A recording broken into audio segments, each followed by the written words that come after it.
Celebes Research Center atau CRC merilis hasil survei kontestasi Pilkada Makassar Senin 12 Oktober 2020. Dan hasilnya dari 4 pasangan calon menempatkan pasangan Muhammad Ramdan Pomanto Fatmawati Rusdi menempati urutan teratas.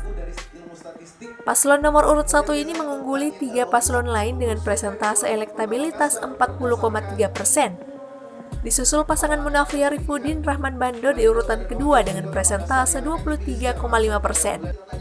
Sementara nama Samsur Rizal yang berpasangan dengan Fadli Ananda berada di urutan ketiga dengan persentase 14,0%. Dan terakhir, pasangan Irman Yasin Limpo Andi Sunun Halid dengan hanya meraih 6,5%. Diketahui survei yang dilakukan CRC menggunakan metode multi-stage random sampling dengan jumlah responden 1.000 orang di 15 kecamatan di Kota Makassar. Survei ini dilakukan sejak 25 September dan 5 Oktober 2020 yang diklaim memiliki tingkat kepercayaan 95%. Meski demikian, dalam hasil survei CRC tersebut masih terdapat 15,6% pemilih kategori belum menentukan pilihan.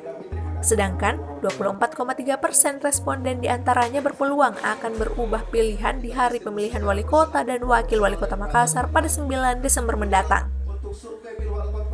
Secara umum untuk hasil presiden kita, untuk survei kita ini bahwa pasangan nomor 1 masih unggul di dalam semua aspek untuk hasil survei saat ini. Ketika pemilihan dilaksanakan pada hari ini, cuman kita tidak tahu ke depannya seperti apa. Dari Kota Makassar, Suparman, Fajar.co.id melaporkan.